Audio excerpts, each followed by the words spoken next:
नमस्कार, welcome back to my channel ask astro 8। आपका हमारे चैनल आस्क एस्ट्रो 8 में एक बार फिर से स्वागत है।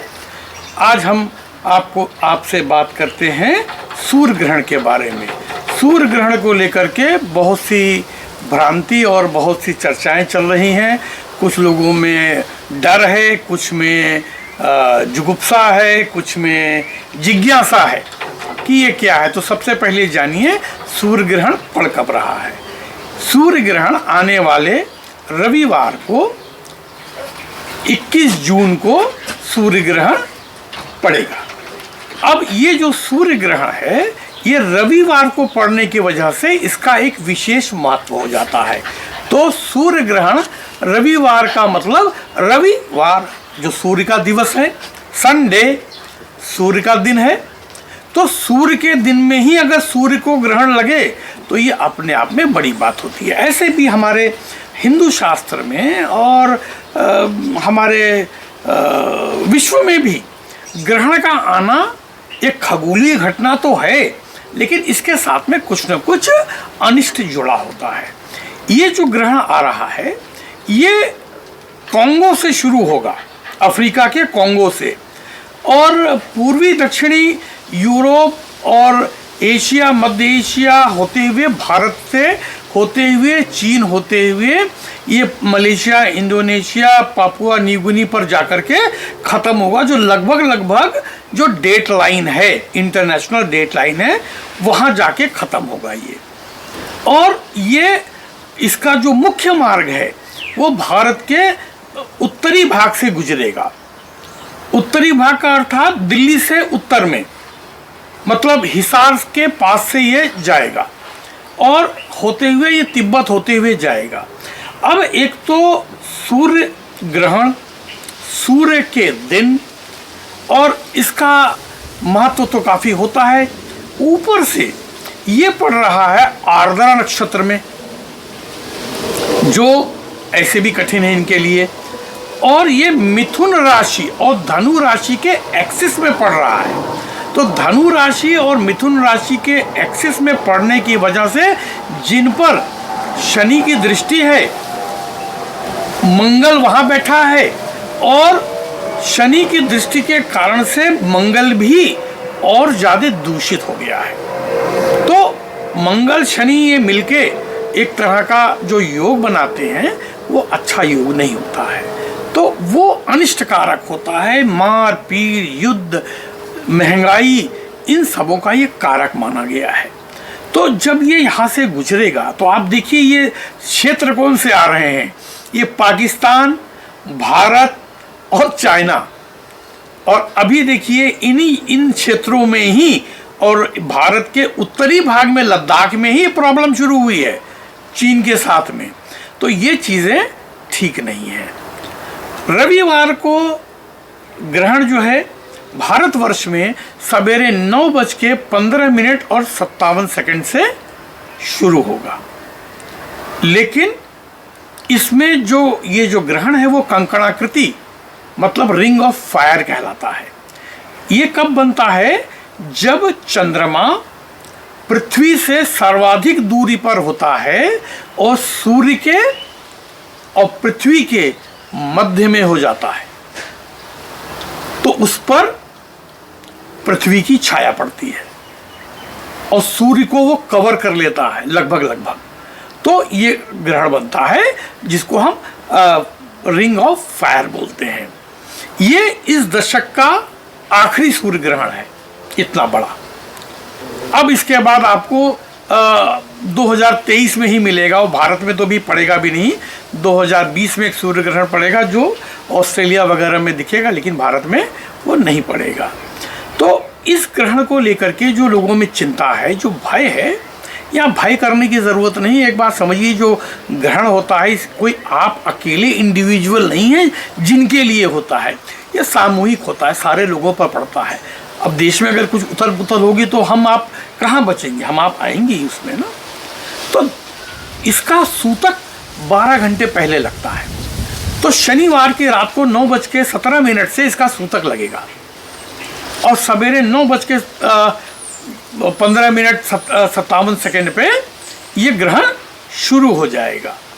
10:12 पे रिंग ऑफ फायर शुरू हो जाएगी और 12:10 तक ये मध्यकाल में पहुंचेगा और उसके बाद में 2:02 पे रिंग ऑफ फायर समाप्त हो जाएगी और 3:04 और 57 पे ये ग्रहण खत्म हो जाएगा।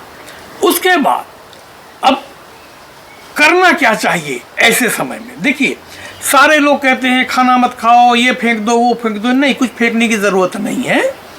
हाँ, प्रेफरेबली अगर आप इस दौरान खाना ना खाएं थोड़े समय के लिए तो अच्छा रहता है।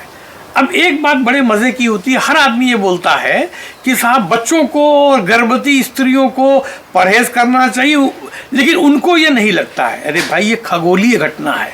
अगर कोई चीज़ जो है कॉस्मिक रेस की वजह से दूषित होती है तो क्यों नहीं खाना चाहिए? तो क्यों नहीं महिला को, बच्चों को और इनको लगेगा? सबको असर करता है। तो इसके लिए करना क्या चाहिए हमें कि महिला बच्चों का खाना ढक के रखना चाहिए और उसमें समय रहते आप तुलसी पत्र डाल दें और फ्रिज में रखें। कोई भी खाना रसोई घर में खुला नहीं होना चाहिए।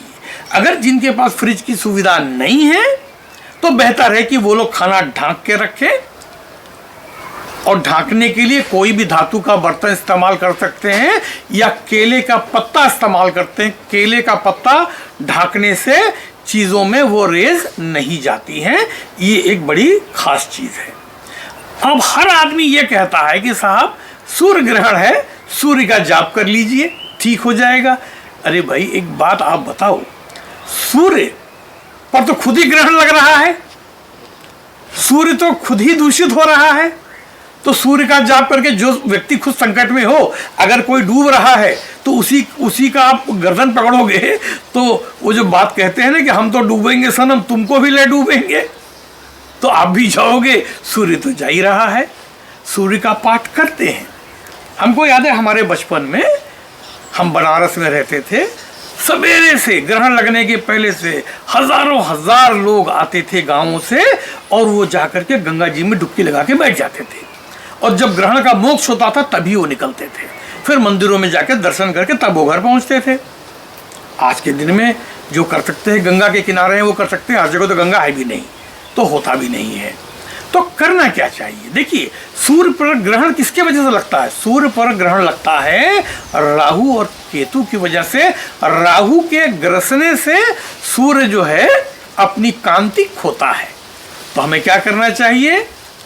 हमें राहु का उपाय करना चाहिए जिससे सूर्य भी बचे और सूर्य जो हमारे लिए हमारे नेत्रों का मालिक है, ज्योति का मालिक है, नेम फेम पोजीशन का मालिक है। तो हमें वो काम करना चाहिए कि हमारी कांति, हमारी कीर्ति ये मलिन नहीं हो। अब इसके लिए मैं आपको एक छोटा सा उपाय बताता हूं।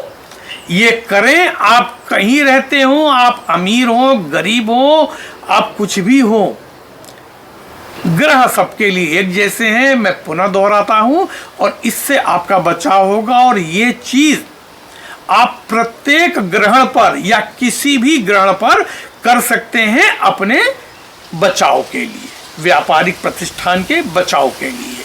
तो सबसे पहले आपको 2 हरे नींबू लेने हैं।